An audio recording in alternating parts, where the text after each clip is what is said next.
സാമൂഹിക അസമത്വങ്ങൾ, ഉച്ചനീചത്വങ്ങൾ, അജ്ഞത ഇവയെല്ലാം നടമാടിയിരുന്ന പ്രാചീന കേരളത്തെ കൈപിടിച്ചുയർത്തിയതിൽ ക്രിസ്ത്യൻ മിഷണറിമാരും കത്തോലിക്ക സഭയും വഹിച്ച പങ്ക് ചെറുതായിരുന്നില്ല. മനുഷ്യരെ അറിവിലേക്കും ആധുനികതയിലേക്കും സഭ ഉയർത്തിക്കൊണ്ടുവന്നത് അവർക്ക് ആധുനിക വിദ്യാഭ്യാസം നൽകിക്കൊണ്ടും ആധുനിക ചികിത്സാ സൗകര്യങ്ങൾ ലഭ്യമാക്കിയും ആയിരുന്നു. നല്ലൊരു ശതമാനം മനുഷ്യർക്കും ആധുനിക ചികിത്സാ രീതികൾ ലഭ്യമല്ലാതിരുന്ന കാലത്താണ് എറണാകുളം ലിസി ആശുപത്രിയുടെ തുടക്കം. 1956 കണ്ടത്തിൽ മാർ അഗസ്റ്റിൻ മെത്രാപ്പൊലീത്തയാണ് പാവപ്പെട്ട രോഗികൾക്ക് വേണ്ടി ഒരു ജനറൽ ആശുപത്രി വിഭാവനം ചെയ്തത്. ആ വർഷം തന്നെ അദ്ദേഹം വിരമിക്കുകയും അദ്ദേഹത്തിന്റെ സഹായമെത്രാനായിരുന്ന മാർ ജോസഫ് പാറേക്കാട്ടിൽ എറണാകുളം അതിരൂപതയുടെ മെത്രാപ്പൊലീത്തയായി അവരോധിക്കപ്പെടുകയും ചെയ്തു. കണ്ടത്തിൽ പിതാവിന്റെ സ്വപ്നം പിന്നീട് യാഥാർത്ഥ്യമാക്കിയത് പാറേക്കാട്ടിൽ പിതാവാണ്.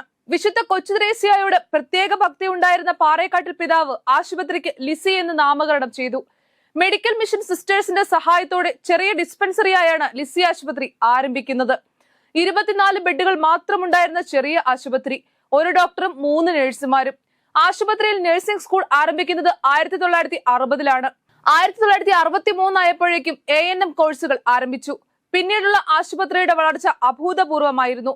ചെറിയ കാലയളവിൽ തന്നെ ലിസി ആശുപത്രിയുടെ കാർഡിയോളജി വിഭാഗം വലിയ നേട്ടങ്ങൾ ഉണ്ടാക്കി. 5 ലക്ഷത്തോളം ഹൃദയരോഗികൾ ആശുപത്രിയിൽ അഭയം തേടി. 14,000-ലധികം ഓപ്പൺ ഹാർട്ട് സർജറികൾ നടന്നു. എറണാകുളം ജനറൽ ആശുപത്രി പോലെ സാധാരണക്കാരന് ഭയമില്ലാതെ കടന്നു വരാവുന്ന ആശുപത്രി. കാലത്തിന്റെ ചുവരെഴുത്തുകൾക്കൊപ്പം ലിസിയും മൾട്ടി സ്പെഷ്യാലിറ്റി ആശുപത്രിയായി. പുതിയ പുതിയ ഡിപ്പാർട്ട്മെന്റുകൾ ആരംഭിച്ചു. ലോകമറിയുന്ന പ്രശസ്തരായ ഡോക്ടർമാർ ലിസിയുടെ ഭാഗമായി. പുതിയ കെട്ടിടങ്ങളും സൗകര്യങ്ങളുമായി. അപ്പോഴേക്കും പാവപ്പെട്ടവർക്ക് വിശ്വാസത്തോടെ ലിസിയിലേക്ക് വരാമായിരുന്നു. കഴിഞ്ഞ സാമ്പത്തിക വർഷം 150 കോടി രൂപയുടെ വരുമാനം ലഭിക്കത്തക്ക വിധം ലിസി ആശുപത്രി വളർന്നു. ഒരുപാട് പേരുടെ ആത്മസമർപ്പണത്തിന്റെ വളക്കൂറിൽ മറ്റേതൊരു സഭാ സ്ഥാപനത്തെയും പോലെ ലിസി ആശുപത്രിയും വളർന്നു. എന്നാൽ ഇന്ന് ലിസി കടുത്ത പ്രതിസന്ധികൾ നേരിടുകയാണ്. 8 വർഷമായി ഡയറക്ടർ സ്ഥാനത്ത് തുടരുന്ന ഫാദർ പോൾ കരേടനും മറ്റ് വിമത വൈദികരെ പോലെ തന്നെ സാമ്പത്തിക സുതാര്യത ഇല്ല.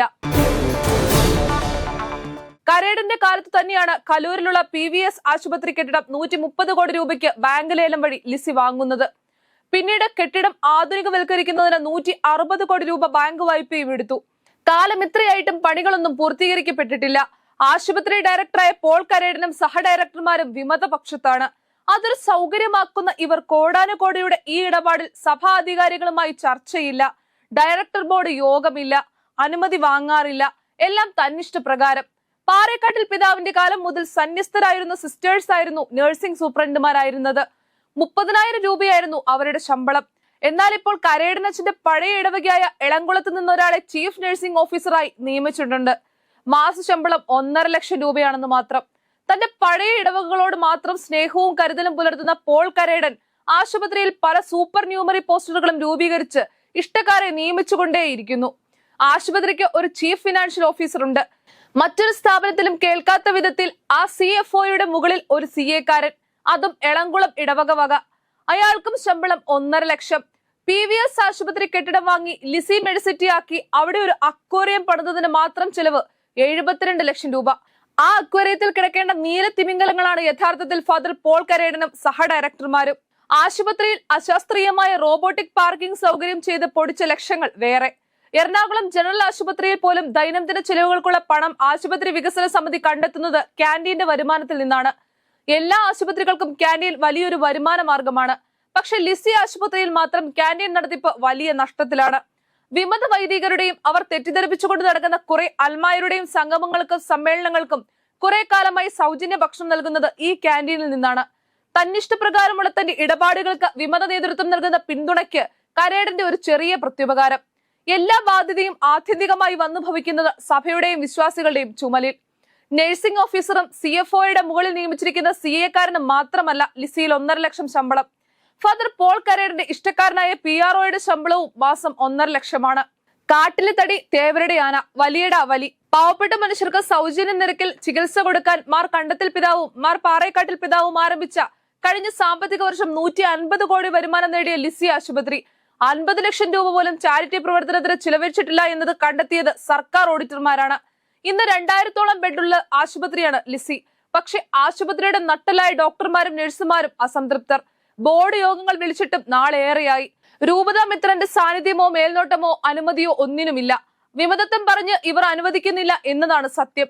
മെത്രാനില്ലാത്ത സഭയാണ് സ്വാഭാവികമായും പോൾ കരേടനും സ്വപ്നം കാണുന്നത്. പ്രിയപ്പെട്ടവരെ, ഈ വലിയ ആഴ്ച താൽക്കാലികമായി ഞങ്ങൾ ഈ പരമ്പര നിർത്തുകയാണ്. അനുതാപത്തിന്റെയും പ്രായശ്ചിത്തത്തിന്റെയും തെറ്റുതിരുത്തലിന്റെയും ദിവസങ്ങളാണല്ലോ ഇനി. പ്രതീക്ഷയോടെ ഞങ്ങൾ കാത്തിരിക്കുകയാണ്. ഈ വലിയ സഭയെ കൊള്ളയടിക്കുകയും വിശ്വാസികളെ തെറ്റിദ്ധരിപ്പിച്ച് വഞ്ചിക്കുകയും ചെയ്യുന്ന ദുഷ്പ്രവർത്തികൾ, വിമത വൈദികരെ നിങ്ങൾ അവസാനിപ്പിക്കുമെന്ന് ഞങ്ങൾ വിശ്വസിക്കുന്നു. വലിയ നിയമ നടപടികളുടെ ഭാഗമായി കൈവിലം കണിഞ്ഞ് നിങ്ങൾ നിൽക്കേണ്ടി വരുമ്പോൾ സഭ തന്നെയാണ് അപ്പോഴും അപമാനിതയാകുന്നത്. ഈസ്റ്ററിന്റെ നന്മകൾ സഭയിൽ പ്രസരിക്കാൻ നിങ്ങൾ അനുവദിക്കുമെങ്കിൽ ഇനി നമ്മൾ കാണേണ്ടി വരില്ല. അല്ലാത്ത പക്ഷം കൂടുതൽ വിവരങ്ങളുമായി നമ്മൾ വീണ്ടും കാണും.